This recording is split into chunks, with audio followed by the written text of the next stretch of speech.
Okay. नमस्कार, लक्ष्मण धारा education platform में आप सभी का स्वागत है। प्यारे साथियों, आज अपन एक नई शुरुआत कर रहे हैं जिसके अंदर एनसीईआरटी कक्षा 12 भूगोल के नोट्स की शुरुआत कर रहे हैं। नई सीरीज अपनी स्टार्ट हो रही है। इसके अंदर अपन आपके जो भूगोल की किताब है मानव भूगोल के मूल सिद्धांत, और इसी वीडियो में आज उसके पहले चैप्टर मानव भूगोल प्रकृति एवं विशेष क्षेत्र जो आपके सभी कॉम्पिटिटिव एग्जाम के लिए उपयोगी है उसकी बातचीत करने वाले हैं। और गारंटी देता हूं 100% आप जिसकी भी तैयारी कर रहे हो उसके लिए ये सक्सेसफुल होने वाली है। तो चलिए शुरू कर देते हैं। सबसे पहले इंट्रोडक्शन देख लेते हैं किस तरीके से क्या है। बिल्कुल आवाज क्लियर है, एकदम टकाटक है, कोई प्रॉब्लम नहीं है। चलो देखो, ये अपनी किताब है और इस किताब की अपन कर रहे हैं शुरुआत। एनसीईआरटी कक्षा 12 के लिए भूगोल की पाठ्य पुस्तक है जो कक्षा 12 में है, जिसको अंग्रेजी में ज्योग्राफी कहते हैं। और ये आपकी किताब का नाम है मानव भूगोल के मूल सिद्धांत। दूसरी किताब है वो है भारत के लोग और अर्थव्यवस्था। ठीक है, तो अपन पहले इस किताब को देखेंगे, उसके बाद में उनकी बातचीत करेंगे। और इस पूरी सीरीज के अंदर आप व्याख्यात्मक नोट्स और एमसीक्यू देखने वाले हैं। 100% सक्सेसफुल होने वाले हो आप इनके अंदर, और ये आपकी सभी कॉम्पिटेटिव एग्जाम के लिए उपयोगी है। और इसकी विषय सूची की बात करें तो लगभग आपकी इसके अंदर 10 अध्याय है। ठीक है, आप इसमें एक एक देख सकते हैं, जैसे कि आज मानव भूगोल प्रकृति विश्व क्षेत्र, दूसरा विश्व जनसंख्या, तीसरा जनसंख्या संगठन, मानव विकास, प्राथमिक क्रिया, द्वितीय तृतीयक और परिवहन संचार, अंतर्राष्ट्रीय व्यापार और मानव बस्तियां, ये है इसके। ठीक है, और इसके अंदर 1 से 10 तक अध्याय की जानकारी रहेगी। और ये कुछ अन्य पीडीएफ्स के लिंक है जो कमेंट सेक्शन के अंदर मिल जाएंगे। और अब मैं चला जाता हूँ सीधा चैप्टर के ऊपर, लेकिन उससे पहले मैं आपको बता दूं, मैं थोड़ा सा इधर जानकारी के तहत कि देखो, अभी ये भूगोल की सीरीज स्टार्ट होने वाली है। अपन एनसीईआरटी नोट्स को लेकर के बातचीत कर रहे हैं। ठीक है, एनसीईआरटी नोट्स को लेकर अपन बातचीत कर रहे हैं।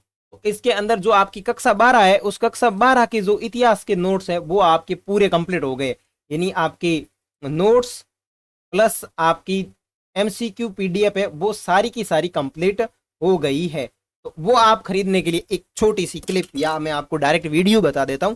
आपको कुछ नहीं करना है, वेबसाइट के ऊपर जाना है, यानी आपको गूगल में जाना है। गूगल में जाने के बाद में आपको लिखना है lakshmanadhara.com। ठीक है, आप लिखोगे नेट के ऊपर lakshmanadhara.com, इस तरीके से आपको वेबसाइट दिखाई देगी। वेबसाइट दिखाई देने के बाद में आपको शॉप के बटन पे क्लिक करना है। यहाँ आपको 3 किताबें ओपन हो जाएगी जो आपके इसकी इतिहास की है। ठीक है, क्लिक करना, जो भी किताब के नोट्स चाहिए। अभी थोड़ी देर बाद में यहाँ पे आपके भूगोल की भी ऐड हो जाएगी, तो भूगोल के नोट्स चाहिए तो आप यहाँ पे क्लिक करके ले लेना। जो भी चाहिए आप उसके ऊपर क्लिक करो, जो भी कैटेगरी आपको चाहिए उसको देख लीजिएगा आराम से। ठीक है, और फिर व्यू डिटेल पे क्लिक करो, फिर आप पूरी डिटेल देखो, जानकारी देखो। समस्या आ रही है तो व्हाट्सएप पे मेरे को मैसेज करो। फिर यहाँ पे डिटेल फिल करने के बाद में रिव्यू एंड पे आफ्टर मेक पेमेंट, फिर पेमेंट कीजिए आराम से किसी चीज़ से। फिर पेमेंट होने के बाद में आपको यूट्यूब पे लाके छोड़ देगा, थोड़ी देर रुकना है। उसके बाद में आपने जो रजिस्टर्ड मेल आईडी डाली है उसके ऊपर आपके पीडीएफ डाउनलोड करने का लिंक आ जाएगा। ठीक है, ये तो पूरा है प्रोसेस। इस तरीके से लिंक आएगा मेल का, यहाँ से आप पीडीएफ डाउनलोड करके आराम से पढ़ सकते हो। ठीक है, और उसके बाद में आपको क्या करना है, यूट्यूब के वीडियोस देखने के लिए आराम से आपको प्ले लिस्ट में जाना है। प्ले लिस्ट में क्लिक करने के बाद में आपको यहाँ पे जो प्ले लिस्ट है वो आपके शो हो जाएगी, और फिर यहाँ से आराम से आप इन प्ले लिस्ट को ओपन करके बढ़िया अच्छे तरीके से देखोगे। ठीक है, तो आज अपन चैप्टर की कर लेते हैं शुरुआत। तो आपके एलियोसा करते हैं शुरुआत। किताब का नाम है मानव भूगोल के मूल सिद्धांत। और कक्षा 12 के भूगोल की बात करें, कक्षा 12 कौन सा विषय? भूगोल विषय। आपको बता दूं, कक्षा 12 के भूगोल विषय में कितनी किताबें हैं? 2 किताबें हैं। ठीक है, कितनी किताबें? 2 किताबें, जिसमें से ये जो पहली किताब है उसका नाम है मानव भूगोल के मूल सिद्धांत। ठीक है, एक दूसरी किताब है जिसका नाम है भारत के लोग और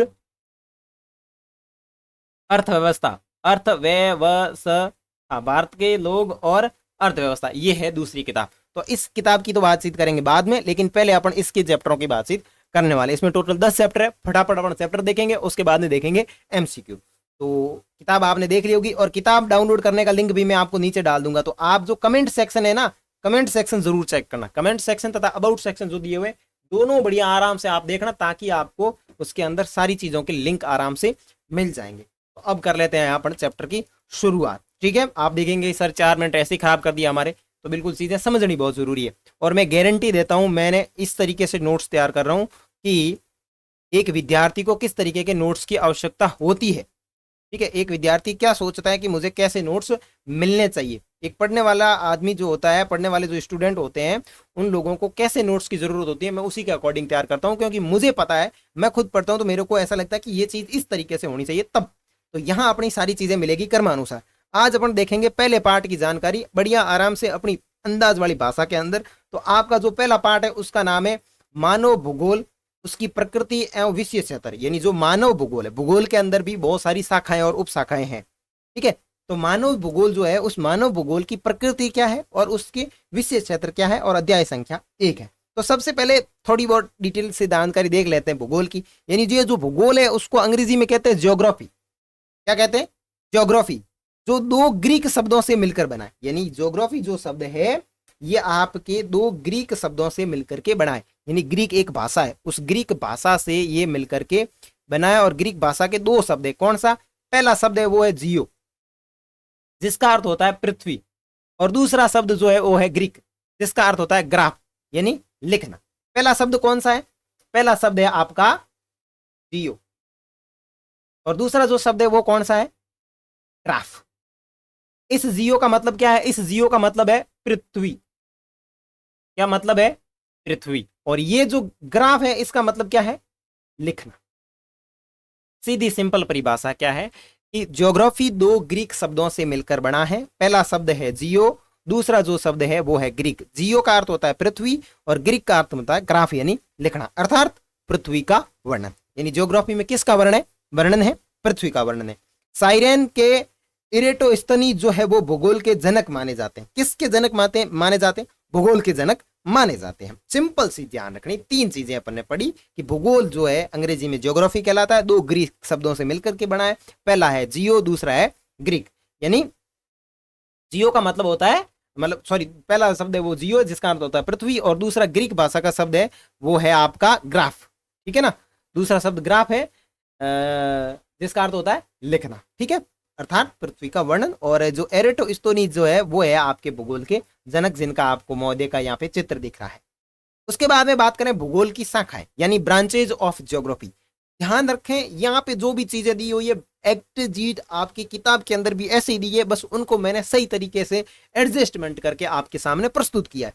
अगर आपको किताब भी पढ़नी है तो किताब का लिंक मैं नीचे डाल दूंगा, डायरेक्ट आप क्लिक करोगे गूगल ड्राइव की PDF में आप ओपन हो जाएगी, आराम से आप वहां उसको पढ़ सकते हैं, ठीक है। अगर किताब नहीं पढ़ रहे हो तो भी कोई दिक्कत नहीं। कोई स्टूडेंट 12वीं कक्षा में वो भी अगर ये चीजें पढ़ रहा है तो उससे बहुत अच्छी तरीके से समझ में आएगा और बहुत शानदार तरीके से वो अपने बोर्ड एग्जाम में भी लिख सकता है। तो भूगोल की शाखाएं मतलब ब्रांचेज ऑफ ज्योग्राफी, यानी भूगोल की शाखाएं कितनी है? तो भूगोल की शाखाएं का मतलब है एक तो भौतिक भूगोल है और दूसरा है मानव भूगोल। हालांकि आपके इस चैप्टर में जिसकी बात की गई है वो की गई है मानव भूगोल की, इसकी बात की गई, ठीक है, भौतिक भूगोल की नहीं की गई है, क्योंकि आपके पाठ का भी नाम क्या है? मानव भूगोल, और उसकी प्रकृति और उसके विशेष क्षेत्र, ठीक है। तो भूगोल की 2 शाखाएं, एक तो भौतिक भूगोल है और एक मानव भूगोल है। सामान्य शब्दों में मैं यूं कहूं कि भाई भौतिक भूगोल का मतलब ये होता है कि उसके अंदर प्रकृति का वर्णन मिलता हो, ठीक है। ऐसा भूगोल जो प्रकृति का वर्णन कहते हो, जैसे ज्वालामुखी कैसे आती है, पृथ्वी की आंतरिक संरचनाएं क्या है, या मैग्मा कैसे बनता है, या पृथ्वी के जो अंदर की चट्टानें हैं वो किस तरीके से निर्मित हुई, या ये पर्वत वगैरह कैसे बने। तो ऐसी जो जानकारी है वो तो सारी चली गई भौतिक भूगोल में। मानव भूगोल के अंदर सारी मानव तथा पृथ्वी के संबंध में, या मानव तथा ये जो प्रकृति है इसके बीच में जो संबंधित क्रियाएं होती है वो सारी की सारी आपकी आती है मानव भूगोल में। जैसे कि मैंने यहाँ पे इसको परिभाषित किया है कि भौतिक भूगोल यानी फिजिकल जियोग्राफी, ये भौतिक भूगोल है उसको अंग्रेजी में कहते हैं फिजिकल जियोग्राफी। भौतिक भूगोल की एक प्रमुख शाखा है जिसमें पृथ्वी के भौतिक स्वरूप का अध्ययन किया जाता है। किसका अध्ययन किया जाता है? भौतिक स्वरूप का अध्ययन किया जाता है। ये धरातल पर अलग अलग जगह पाई जाने वाली भौतिक परिघटनाओं के वितरण की व्याख्या व अध्ययन करता है। साथ ही भू विज्ञान, मौसम विज्ञान, जंतु विज्ञान और रसायन विज्ञान से भी ये जुड़ा हुआ है। यानी मौसम में कौन कौन सी घटनाएं होती है, बारिश कैसे आती है, तूफान अचानक से कैसे बन जाता है, ये सुनामी कैसे होती है। तो इस तरीके की जितनी भी जानकारी है वो सारी की सारी आपके भौतिक भूगोल अर्थात फिजिकल जियोग्राफी में अपन पढ़ते हैं। इसकी कई उपशाखाएं हैं जो विविध भौतिक परिघटनाओं की विवेचना करती है। तो मुझे उम्मीद है कि आपको ये भौतिक भूगोल किसका वर्णन करता है ये पूरी जानकारी आपको समझ में आ गई होगी। समझ में आ रही है तो चैनल को सब्सक्राइब कर ले। बहुत सारे साथी ऐसे चैनल को देखते तो जरूर है लेकिन सब्सक्राइब नहीं करें। अगर आप सब्सक्राइब करेंगे तो हमें मोटिवेशन मिलेगा, आपके इस भाई को मोटिवेशन मिलेगा और हम बहुत अच्छी तरीके से आपके सामने कार्य करेंगे। ठीक है, और अब चलते हैं आगे, जिसमें अपन देखेंगे मानव भूगोल यानी ह्यूमन ज्योग्राफी। मैं आपके भाई ने अंग्रेजी भी सीख ली है, ठीक है ना। तो मानव भूगोल का मतलब है ह्यूमन ज्योग्राफी। मानव भूगोल भौतिक पर्यावरण और सामाजिक सांस्कृतिक पर्यावरण के बीच अंतर संबंध का अध्ययन करता है। ये चीज बहुत जरूरी है। यानी मानव भूगोल जो है वो आपके भौतिक भूगोल, सामाजिक सांस्कृतिक पर्यावरण के बीच में जो अंतर संबंध है उसका अध्ययन करता है, जो मानव द्वारा एक दूसरे के साथ पारस्परिक संपर्क के माध्यम से बनाए जाते हैं। यानी सीधा मतलब ये हुआ कि मनुष्य प्रकृति के साथ में किस तरीके से सामंजस्य स्थापित करता है या उनका क्या पर्यावरणीय संबंध है, वो सारी की सारी जानकारी मिलती है मानव भूगोल में। मानव भूगोल मनुष्य तथा उसके पर्यावरण के पारस्परिक संबंधों का बोध कराता है। भूगोल की इस शाखा यानी मानव भूगोल का अध्ययन 19वीं शताब्दी के अंत में चार्ल्स डार्विन की पुस्तक ऑरिजिन ऑफ स्पीसीज यानी प्रजाति की उत्पत्ति के प्रकाशन के समय हुआ। लोगों की इस विषय में जिज्ञासा बढ़ी। यानी ये ऑरिजिन ऑफ स्पीसीज जो है, स्पीसीज ये जो किताब है ये आपके लिखी थी इसने चार्ल्स डार्विन ने, यानी प्रजाति की उत्पत्ति ये किताब इसने लिखी थी चार्ल्स डार्विन ने 19वीं शताब्दी में। इसके बाद में मानव भूगोल के संदर्भ में लोगों की जिज्ञासा बढ़ने लगी, जिसका यहाँ पे आपको चित्र दिख रहा होगा। ठीक है, समझ में आ रही है। चलो आगे आगे अपन पढ़ेंगे मानव भूगोल की परिभाषा। जो किताब के अंदर आपके नोट्स दिए बस एक्सिटीज वही के वही मैंने आपके यहाँ पे छापे हैं बिल्कुल अच्छी तरीके से। एक्स्ट्रा ज्यादा कुछ ऐड नहीं किया, थोड़ा बहुत ऐड किया हुआ है, क्योंकि जब अपन पर्टिकुलर एक भूगोल विषय की बातचीत करेंगे तब अपन बढ़िया अच्छी तरीके से नोट्स की बात करेंगे। लेकिन फिलहाल एनसीईआरटी को लेकर चल रहे हैं, तो जितनी चीजें एनसीईआरटी में दी हुई है अपन उसी के ऊपर फोकस करेंगे। तो मानव भूगोल की कुछ परिभाषाएं जो आपकी इस किताब में दी हुई है, तो सबसे पहले परिभाषा क्या है कि मानव भूगोल मानव समाज और धरातल के बीच संबंधों का संश्लेषित अध्ययन है। ये परिभाषा आपके देते हैं रेडजेल। रेडजेल एक आपके भूगोलवेता है और वो भूगोलवेता साहब क्या कहते हैं, ये जो मानव भूगोल है, ये मानव भूगोल क्या है, देखो मानव भूगोल मानव समाज और धरातल के बीच संबंधों का संश्लेषित अध्ययन है। मानव भूगोल मानव समाज और धरातल के बीच संबंधों का संश्लेषित अध्ययन है। कैसा अध्ययन है? संश्लेषित अध्ययन है। और ये क्या बात कहता है? रेडजेल कहता है। यानी ऊपर दी गई परिभाषा संश्लेषण पर जोर देती है। दूसरी परिभाषा है मानव भूगोल अस्थिर पृथ्वी और क्रियाशील मानव के बीच परिवर्तनशील संबंधों का अध्ययन है। मानव भूगोल कैसा है? अस्थिर पृथ्वी है और क्रियाशील मानव है। ध्यान रखना, एलएनसी सैंपल जो है वो क्या कहती है कि अस्थिर पृथ्वी और क्रियाशील मानव के बीच जो परिवर्तनशील जो संबंध है वही आपके मानव भूगोल है। यानी पृथ्वी अस्थिर है, मानव भी क्रियाशील है, और इस प्रकार इन दोनों के बीच में जो संबंध है वो परिवर्तनशील संबंध है। ये शब्द कहती है आपकी एलएनसी सैंपल। यानी सैंपल की परिभाषा में गत्यात्मक शब्द के ऊपर मुख्य जोर दिया गया है। हमारी पृथ्वी को नियंत्रित करने वाले भौतिक नियमों तथा इस पर रहने वाले मानव जीवों के मध्य संबंधों के अधिक संश्लेषित ज्ञान से उत्पन्न संकल्पना ही मानव भूगोल है। आपके पॉल विडाल डी ला ब्लास के द्वारा ये परिभाषा दी जाती है। मानव भूगोल पृथ्वी और मनुष्य के अंतर संबंधों की एक नई संकल्पना प्रस्तुत करता है। तो ये परिभाषा है तो आप आराम से देख सकते हैं, जो आपको पीडीएफ में मिल जाएगी। अब है मानव भूगोल की प्रकृति।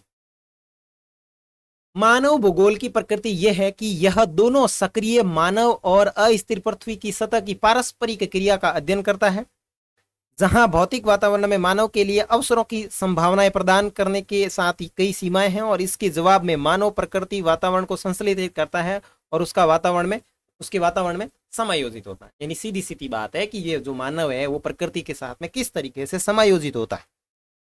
ठीक है, वो सारी चीजें। तो ये हो गई मानव भूगोल की प्रकृति। अब बात करें मानव भूगोल के क्षेत्र कौन कौन से हैं, तो आर्थिक भूगोल, राजनीतिक भूगोल, जनसंख्या भूगोल, सांस्कृतिक भूगोल, कृषि भूगोल, परिवहन भूगोल, प्रादेशिक भूगोल, नगरीय भूगोल, ये तो हो गए इसके क्षेत्र। मानव भूगोल के उप क्षेत्रों की बात करें तो सांस्कृतिक, आर्थिक, स्वास्थ्य, ऐतिहासिक, राजनीतिक, जनसंख्या, ग्रामीण, सामाजिक, ये वापस क्या हो जाते हैं, इसके उप क्षेत्र हो जाते हैं। ठीक है, आगे क्या चीज दी हुई है कि मानव भूगोल के कल्याण परक अथवा मानवतावादी विचारधारा का संबंध मुख्यतः लोगों की सामाजिक कल्याण की विभिन्न पक्षों से। यानी ये जो कल्याण परक या मानवतावादी जो विचारधारा है उसका संबंध किससे है कि भाई जो लोग हैं उनके कल्याण के पक्ष से है। इसमें आवासन, स्वास्थ्य और शिक्षा जैसे पक्ष सम्मिलित है। भूगोलवेताओं ने पहले ही स्तर स्नातकोत्तर पाठ्य चर्चा में सामाजिक कल्याण के रूप में भूगोल का एक कोर्स आरंभ किया था। यानी उन्होंने कहा था कि ये जो भूगोल है वो एक प्रकार का सामाजिक कल्याण के रूप में माना जाता है। आगे बात करें अमूलवादी यानी रेडिकल विचारधारा के निर्धनता के कारण बंधन और सामाजिक असमानता की व्याख्या के लिए कॉल मार्क्स का जो सिद्धांत है उसका उपयोग किया गया। समकालीन सामाजिक समस्याओं का संबंध पूंजीवाद के साथ में विकसित हो गया। आगे व्यवहारवादी विचारधारा ने प्रत्यक्ष अनुभव के साथ साथ मानव जातीय प्रजाति धर्म इत्यादि पर आधारित सामाजिक संवर्गों के दीर्घकाल पर बोध पर ज्यादा जोर दिया। तो इसमें ज्यादा कुछ है नहीं, आपके इसके अंदर ऐड किया हो तो आप देख लेना। उसके बाद में है आगे मानव का प्राकृतिकरण, यानी आगे किताब में दिया हुआ है कि मानव का प्राकृतिकरण से क्या तात्पर्य है। यानी मानव के प्राकृतिकरण से तात्पर्य मानव को प्रकृति के अनुसार स्वयं को ढाल लेने से है। यानी ये प्रकृति है और ये आपका मानव है। अब इस प्रकृति के अकॉर्डिंग मानव खुद को समायोजित कर लेता है प्रकृति के अकॉर्डिंग।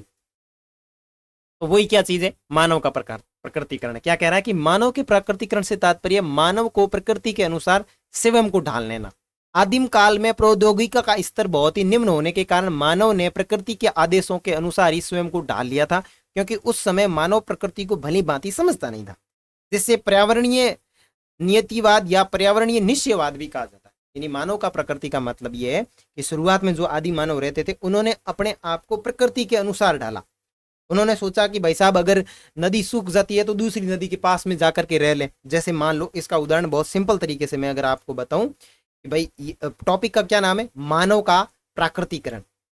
शब्द का क्या नाम है, आप इसको आराम से समझें। वो कहते हैं ना, शब्द पे गौर फरमाइएगा, मानव का प्राकृतिकरण मतलब क्या हुआ, ये जो मानव है वो किसके ऊपर निर्भर है, प्रकृति के ऊपर निर्भर है। अब मान लो प्रकृति में मैं एक उदाहरण दूं नदी का, ठीक है। यहां से एक नदी चल रही है, यूं यूं यूं यूं, ये नदी ऐसे जा रही है, ठीक है। इस नदी के पास में लोगों की बस्ती है, ठीक है। अब नदी में पानी आ रहा है, लोगों की बस्ती है, आराम से लोग यहाँ पे रह रहे हैं। और बीच में क्या हुआ, प्रकृति ने खुदा ना खास्ता क्या हुआ, मान लेते हैं कि ये जो नदी है वो नदी अपना मार्ग परिवर्तन करके ऐसे चली जाती है, इधर चली जाती है। तो ये वाले लोग तो प्यास से मरेंगे।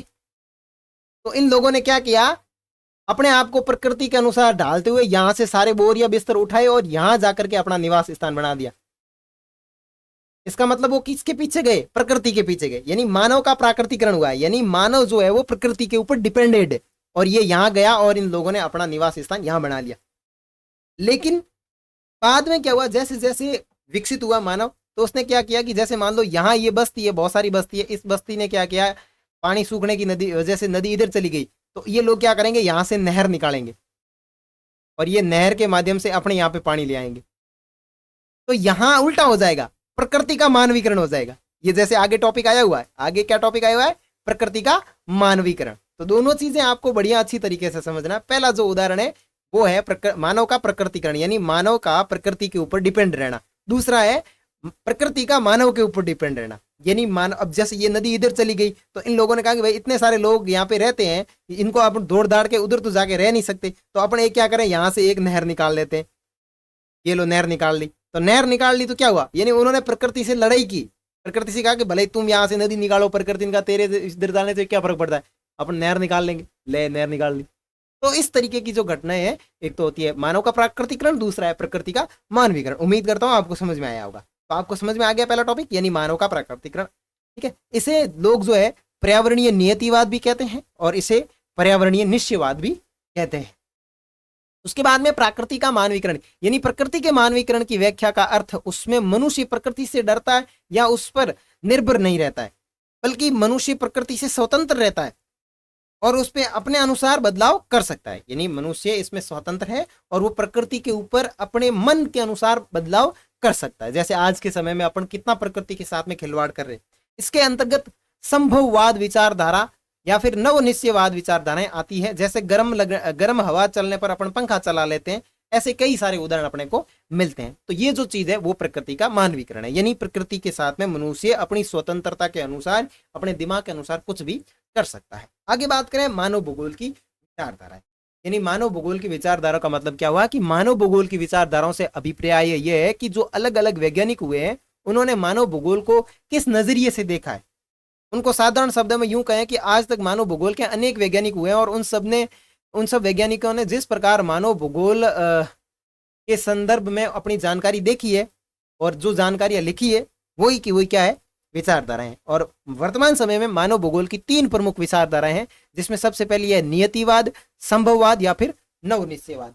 ये जो नीतिवाद है इसको पर्यावरणीय निश्चयवाद भी कहते हैं। तो एक एक करके अपन चीज आराम से देखते हैं। चलो सबसे पहले देखेंगे पर्यावरणीय निश्चयवाद।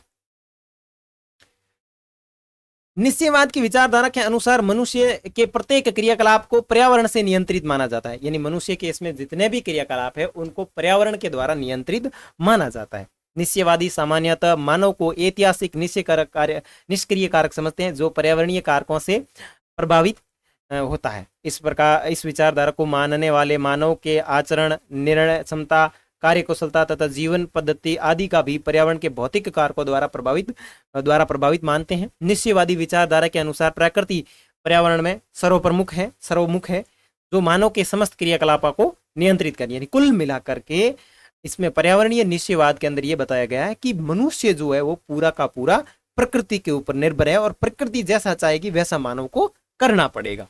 ठीक है, और आगे बात करें तो हिप्पोक्रेटस, अरस्तु, हेरोडोटस, स्ट्रेबो आदि रोम और यूनानी जो विद्वान है निश्चयवाद का समर्थन करते हैं। रेडजेल है, रीडर है, हेम्बोल्ट है, कांट है, ये सारे के सारे लोग इस विचारधारा का समर्थन करते हैं। और साथ ही साथ बात करें इसे पर्यावरणीय नीतिवाद या फिर पर्यावरणीय निश्चयवाद के नाम से भी जाना जाता है। तो ये पूरी की पूरी आपकी पहली विचारधारा है जिसमें पूरा का पूरा जो मनुष्य है वो पर्यावरण के ऊपर निर्भर करता है। उम्मीद करता हूं आपको चीजें समझ में आ रही हो, तो चैनल को सब्सक्राइब करें, साथ में पानी पीते रहे क्योंकि गर्मी बहुत ज्यादा पड़ रही है। ओके, चलिए नेक्स्ट जो है वो है संभववाद। संभववाद की विचारधारा के अनुसार मनुष्य अपने पर्यावरण में परिवर्तन करने में समर्थ है तथा वह प्रकृतिदत्त अनेक संभावनाओं को अपने लाभ के लिए इच्छा अनुसार उपयोग कर सकता है। संभववादी सामान्यतः प्रकृति की तुलना में मनुष्य को महत्वपूर्ण स्थान देते हैं और उसे सक्रिय शक्ति के रूप में देखते हैं। इस विचारधारा के अनुसार निश्चयवादी यह सिद्धांत कि मनुष्य प्रकृति का दास है और अस्वीकार कर दिया। यानी इस विचारधारा के अनुसार निश्चयवाद में जो लिखा गया, पर्यावरणीय निश्चयवाद में लिखा गया कि मनुष्य प्रकृति का दास है। एक परिभाषा आती है आगे कि मनुष्य प्रकृति का दास है। इसका मतलब क्या हुआ?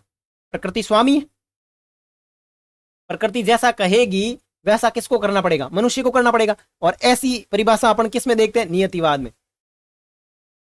नियतिवाद या पर्यावरणीय जो निश्चयवाद है उसके अंदर देखते हैं। तो उसका ये खंडन करता है संभववाद। संभववाद क्या करता है? खंडन करता है कि इस विचारधारा के अनुसार निश्चयवाद का यह सिद्धांत कि मनुष्य प्रकृति का दास है को अस्वीकृत कर देता है। संभववादी विचारधारा के अनुसार इस बात पर बल दिया गया कि मनुष्य प्रकृति के तत्वों को अपने लाभ के लिए चुनने के लिए स्वतंत्र होता है और इस दृष्टि से मनुष्य को उसके भौतिक पर्यावरण की अपेक्षा महत्वपूर्ण स्थान दिया जाता है।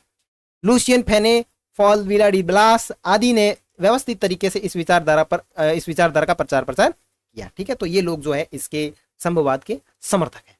ठीक है, आगे बात करें निश्चयवाद अथवा रुको जाओ निश्चयवाद। इसको क्या बोलते हैं? नव निश्चयवाद या फिर इसको बोलते हैं रुको जाओ निश्चयवाद। नव निश्चयवाद विचारधारा निश्चयवाद और संभववाद दोनों के बीच का मार्ग है। यानी आपके सबसे पहले जो विचारधारा आई थी वो आई थी निश्चयवाद, उसके बीच आई थी, उसके बाद में आई थी आपके संभववाद। अब एक नई विचारधारा आती है, उसका नाम क्या है? उसका नाम है आपके नव निश्चयवाद। नव निश्चयवाद, ये जो आपकी नव निश्चयवाद है ये इन दोनों के बीच का मार्ग है। ठीक है, बीच का मार्ग क्या कह रहा है? ग्रिफिथ टेलर ने इस विचारधारा का प्रतिपादन किया था। इस विचारधारा को रुको और जाओ निश्चयवाद का नाम भी दिया जाता है। इस विचारधारा के अनुसार मनुष्य न तो प्रकृति का दास है और न ही उसका स्वामी। ठीक है, न ही उसका स्वामी और न ही मानव कार्य करने की क्षमता असीमित है। मानव को प्रकृति का सहयोग प्राप्त करने के लिए उसके द्वारा निर्धारित सीमाओं को नहीं तोड़ना चाहिए। अतः प्रकृति नियंत्रण को कम किया जा सकता है लेकिन उसके प्रभावों को अनदेखा नहीं किया जा सकता। प्रकृति व्यवस्था को समझकर कोई निर्णय लेना चाहिए, यही इस विचारधारा का मूल मंत्र है। यानी आपका जो ग्रिफिथ टेलर जी है ये कहते हैं कि नव निश्चयवाद और संभववाद के बीच का मार्ग है। रुको जाओ और निश्चयवाद कहा जाता है, जैसे ट्रैफिक रूल से ये संबंधित है। और इसने जो परिभाषा दी है रुको जाओ, इसका मतलब क्या है कि रुको जाओ निश्चयवाद के मुताबिक पर्यावरण को नुकसान किए बिना समस्याओं को सुलझाना चाहिए। इसके अलावा विकास के संभावनाएं तलाशने पर जोर दिया जाना चाहिए। यानी आप जो विकास कर रहे हो वो इस तरीके का अंधाधुंध विकास आपको बढ़ाना नहीं है, आपको रुकना है, देखना है कि प्रकृति में सही सलामत चल रहा है, तो फिर आप प्रकृति के साथ में और कार्य कर सकते हैं। अगर आपको लगता है कि प्रकृति नुकसान पहुंचाएगी तो आपको रुक जाना चाहिए, पहला उसकी खाने पूर्ति करो या फिर विकास के कुछ अन्य अवसर तलाशने की खोज करो। जैसे प्रेजेंट टाइम में अपने बात करूं तो पेट्रोलियम पदार्थ है वो बहुत ही कम होते जा रहे हैं, तो यहाँ पे लोगों ने CNG के ऑप्शन तलाश लिए, ठीक है ना। तो ये जो इस तरीके के नए ऑप्शन तलाशना जो है वो आपके नवनिश्चयवाद से संबंधित होगा। तो भाई पेट्रोलियम पदार्थ अपन खनिज पदार्थ जमीन से खोद करके निकालते हैं, जिससे क्या है कि भूस्खलन की समस्या बढ़ जाती है या फिर जमीन के अंदर गड्ढे हो जाते हैं तो जमीन धंस जाती है अंदर, तो ऐसी समस्याओं का सामना करना पड़ता है। तो ऐसे में वैज्ञानिकों ने और भूगोलवेत्ताओं ने कहा कि आप नए अवसर तलाशिए।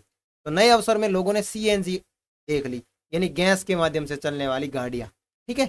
तो इस तरीके की जो परिभाषाएं वो इसमें आ जाएगी। उसके बाद में मानव भूगोल की वृत्त अवस्थाएं और प्रणोद, यानी इसके देखेंगे तो सबसे पहले समय अवधि, आरंभिक उपनिवेश, अन्वेषण और वितरण, और इसमें कोई ज्यादा चीजें दी हुई नहीं है, आप अपने हिसाब से समझ लेना। जैसे कि अन्वेषण और वितरण में क्या दिया, लक्षण क्या कि साम्राज्य और व्यापारिक रुचियों ने नए क्षेत्रों में खोज व अन्वेषण को प्रोत्साहन दिया। क्षेत्र का विश्व ज्ञान कोशीय विवरण भूगोलवेत्ताओं द्वारा वर्णन और महत्वपूर्ण पक्ष बनाया दिया गया। उसके बाद में उत्तर उपनिवेश युग के अंदर क्या हुआ, प्रादेशिक विश्लेषण, यानी इसमें प्रदेश के सभी पक्षों को विस्तृत वर्णन दिए गए। मत यह था कि सभी प्रदेश पूर्ण अर्थात पृथ्वी के भाग अथवा इन भागों को पूरी पृथ्वी पूर्ण रूप से समझने में सहायता करेगी। तो ये इस तरीके के, यानी कौन सी समय अवधि में क्या क्या चीजें हुई, क्या क्या उपागम हुए, वो सारी चीजें, ठीक है। तो ये आप लोग देख लेना। उसके बाद में आता है क्षेत्र उप क्षेत्र। तो ये थोड़ा इंपॉर्टेंट है कि मानव भूगोल का क्षेत्र कौन है, सामाजिक भूगोल। इसके अंदर क्या क्या चीज आएगी उप क्षेत्र में, व्यवहारिक भूगोल, सामाजिक कल्याण भूगोल, अवकाश भूगोल, सांस्कृतिक भूगोल, लिंग भूगोल, ऐतिहासिक भूगोल और चिकित्सा भूगोल, ये सारे के सारे इसके उप क्षेत्र है, ठीक है। और सामाजिक विज्ञानों के सहयोगी अन्य अनुशासकों से अंतरपृष्ठ, तो ये संबंधित है इनसे, सामाजिक विज्ञान, समाजशास्त्र, मनोविज्ञान, कल्याण अर्थशास्त्र, समाजशास्त्र, मानव विज्ञान, समाजशास्त्र, मानव विज्ञान, महिला अध्ययन, इतिहास, महामारी विज्ञान, नगरीय अध्ययन, नियोजन, राजनीति विज्ञान, ये सारे के सारे इनके और इसके अंतर्गत आ जाते हैं, ठीक है। तो ये आप लोग देख लेना। राजनीतिक भूगोल भी आपके भूगोल में आता है, निर्वासन भूगोल और सैन्य भूगोल, ठीक है, इसमें सैन्य विज्ञान भी आएगा। जनसंख्या भूगोल की बात करें तो जनानंकी भी आएगा। आवास भूगोल में बात करें तो ग्रामीण नियोजन आएगा। आर्थिक भूगोल में बात करें तो ये संसाधन भूगोल, कृषि भूगोल, उद्योग भूगोल, विपणन भूगोल, पर्यटन भूगोल, अंतर्राष्ट्रीय भूगोल, फिर इसमें अर्थशास्त्र, संसाधन, ये सारी की सारी चीजें आपके अंदर इसके अंदर सम्मिलित होगी। तो उम्मीद करता हूँ यहाँ पे आपका चैप्टर खत्म हो जाता है। इतना ही चैप्टर था, छोटा ही। नेक्स्ट अपन दूसरे चैप्टर से मिलने से पहले इसके जो MCQ प्रश्न है उनको करेंगे, उसके बाद में आपके दूसरे प्रश्न जो चैप्टर है उसकी शुरुआत करेंगे। लेकिन आपसे रिक्वेस्ट ये है कि अभी तक आपने चैनल को सब्सक्राइब नहीं किया तो सब्सक्राइब जरूर करें, साथ ही इस वीडियो का लिंक दोस्तों के साथ शेयर करें। उसके बाद आप मुझे कमेंट करके बताएं कि आपको ये क्लास कैसी लगी, और अगर आपकी कोई भी समस्या है कि सर हमारे को सही से दिख नहीं रहा है, सही से आप पढ़ा नहीं रहे हो, तो आप मुझे कमेंट करके जरूर बताएं। मैं आपके इसमें सुधार करने का पूर्णतः प्रयास करूंगा। मिलेंगे अगले वीडियो में, तब तक के लिए बाय बाय।